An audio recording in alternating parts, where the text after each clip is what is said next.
Após o fracasso do Grande Salto, devemos entender o que foi a Revolução Cultural. A Revolução Cultural Chinesa foi uma campanha político-ideológica promovida por Mao Tse-tung.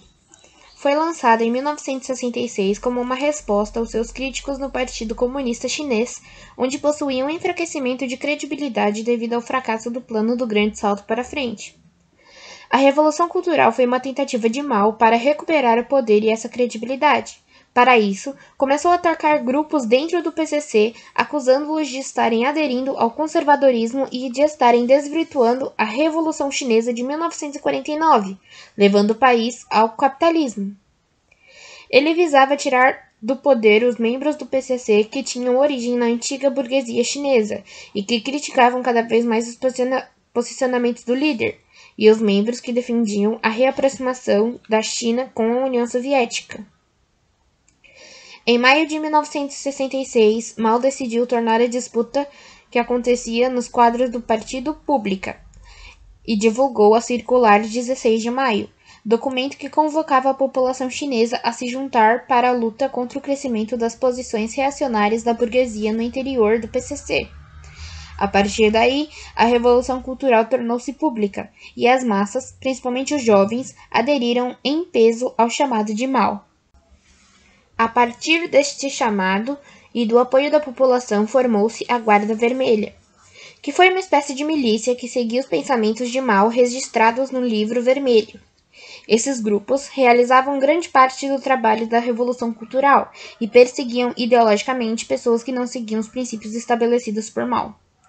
Velhos administradores foram substituídos por jovens, universitários eram enviados ao campo para unir o trabalho intelectual ao manual, obras de artes e livros, músicas foram proibidos sob o título de cultura burguesa e cientistas interromperam suas pesquisas e foram obrigados a trabalhar no campo. Além disso, sistemas religiosos foram atacados, assim como templos e textos sagrados destruídos. A perseguição era voltada contra toda a cultura de épocas anteriores à instalação dos comunistas na China em 1949. Os membros da Guarda Vermelha eram pessoas que foram doutrinadas a denunciar professores e até mesmo seus próprios pais se apresentassem opiniões típicas de burgueses ou ocidentais. Formavam um grupo que atacava todos aqueles que pensavam diferente de Mao Tse-tung. Os membros da Guarda Vermelha reuniram-se em comitês formados em locais como fábricas e escolas. A Revolução Cultural voltou-se contra o que Mao Tse-tung defendia como os 4 velhos: velhas ideias, velhas culturas, velhos hábitos e velhos costumes. A Guarda Vermelha foi instigada a perseguir tudo aquilo que fosse contra o maoísmo. A perseguição contra esses grupos enxergados como burgueses fez com que milhares de pessoas fossem mandadas para campos de reeducação, locais de trabalho forçado, em que seriam educadas por meio do trabalho braçal. A violência da perseguição tornou-se tão grande que Mao Tse-tung precisou intervir na situação. Em 27 de abril de 1969, o exército chinês foi mobilizado para dissolver a Guarda Vermelha. A partir daí, temos o fim oficial da Revolução Cultural. Porém, historiadores falam que ela se estendeu até 1976 e só se encerrou com a morte de Mao Tse-tung. E com seu falecimento, Deng Xiaoping, membro do PCC, perseguido e enviado para um campo de reeducação e reintegrado ao partido tempos depois, tornou-se presidente da China em 1978. Voltando nesse slide, podemos ver o Livro Vermelho escrito por Mao Tse-tung, onde havia os ensinamentos tomados como base para a formação da Guarda Vermelha. Aqui temos uma frase de um jornalista sobre esse tema, em que ele afirma que os campos de reeducação ficavam em aldeias onde não havia água encanada, sistema de esgoto e luz elétrica. A partir daí, podemos ver como a violência espalhou-se pelo país, uma vez que a Guarda Vermelha foi sendo mais empoderada por Mao. A violência física também era utilizada como ferramenta de perseguição ideológica. Um exemplo disso foi que somente em Pequim, 1.800 pessoas foram mortas em agosto e setembro de 1966. Também temos um trecho do livro Terra Vermelha Rio Amarelo, escrito por Eng Zhang, sobre a perseguição dos artistas durante a Revolução Cultural. Para os interessados, podem pausar o vídeo. Algumas das consequências da Revolução Cultural foi a destruição quase completa do sistema educacional do país, desde a educação básica até principalmente a educação superior.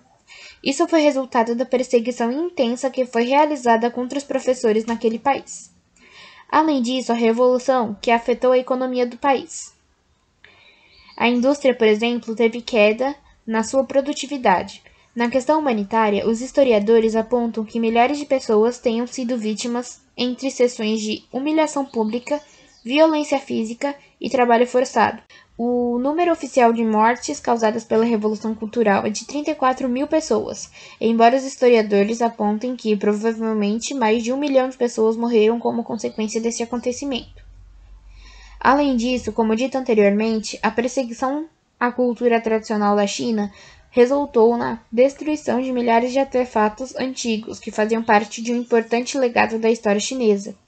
Atualmente, a Revolução Cultural é uma espécie de tabu na China. É um assunto pouco estudado nas escolas básicas, e até mesmo para os níveis superiores existem barreiras impostas àqueles que estudam o conhecimento. China atualmente.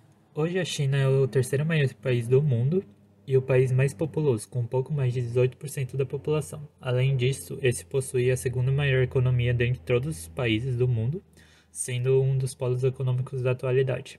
O que levou este país a ser este grande polo econômico mundial foi um período da Grande Reforma, que trouxe a abertura ao mercado externo e outras reformas feitas e promovidas por Deng Xiaoping, que assumiu o cargo de presidente da República Popular Chinesa logo depois de Mao Tse-tung. Os sucessores da presidência chinesa após Deng Xiaoping seguiram o mesmo modelo de reforma introduzido por ele. A imprensa do país é controlada pelo Estado, não havendo liberdade de imprensa dentro da China. Além disso, existem algumas restrições quanto ao uso de redes sociais e o controle de empréstimos bancários. Atualmente, a China é uma república chinesa comunista, porém com práticas liberais, consideradas semelhantes ao do sistema capitalista. A Grande Reforma em 1977. Em 1976, logo depois do fim da Revolução Cultural, Deng Xiaoping, já restituído aos cargos de dentro e fora do Partido Comunista, deu início à abertura econômica. Ele passou a permitir investimentos estrangeiros e incentivou o lucro e consumo das pessoas. Nesse sentido, não ocorreu uma abertura política baseada nos princípios democráticos no país.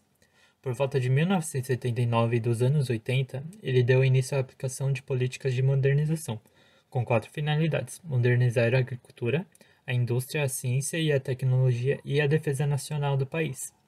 O objetivo principal era deixar que as forças do livre mercado atuassem aproveitando o capital, a tecnologia e os mercados externos para o desenvolvimento chinês, ou seja, ele queria utilizar da abertura da China para o mundo ocidental para beneficiar, modernizar e fortalecer a economia do país. Algumas de suas ações realizadas durante a Grande Reforma foram estabelecer os ZIs, que são as Zonas Econômicas Especiais, quase que exclusivamente voltadas para a exportação. Além disso, foram abertas 14 novas cidades costeiras, formando um cinturão costeiro, listados como áreas econômicas abertas. As restrições e as tarifas sobre investimentos diretos e indiretos e sobre bens foram suspensas ou relaxadas. E ele passou a permitir a presença de empresas 100% estrangeiras dentro do país, e essas reformas influenciaram tanto no setor da agricultura, dando a concessão de terras aos camponeses, que logo depois de cumprir as cotas para o Estado, poderiam cultivar o que quisessem em suas terras e venderem livremente por conta própria, e também no desenvolvimento do setor industrial. E com essas ações ele mudou a visão da China em relação ao mundo ocidental e seus mercados, e o que influenciou muito para que se tornasse hoje um polo econômico mundial. Essa política aplicada por Deng Xiaoping foi chamada de o país dos sistemas, e muitos estavam incertos e com muitas dúvidas quanto às combinações de reformas que ele aplicou, achando que essas fracassariam. Mas foi exatamente o contrário que ocorreu. A China se transformou em um país exportador de produtos de alta qualidade com preços baixos, se alastrando pelas economias de todo o mundo. Essa reforma não trouxe apenas consequências beneficiárias para a China, mas também consequências negativas, pois gerou um aumento na desigualdade social do país e um alto índice da contaminação do ar, já que o grande aumento de indústrias no país elevou a emissão de gás carbônico gerado na China. Finalizamos por aqui. Agradecemos a sua atenção e esperamos que tenham gostado.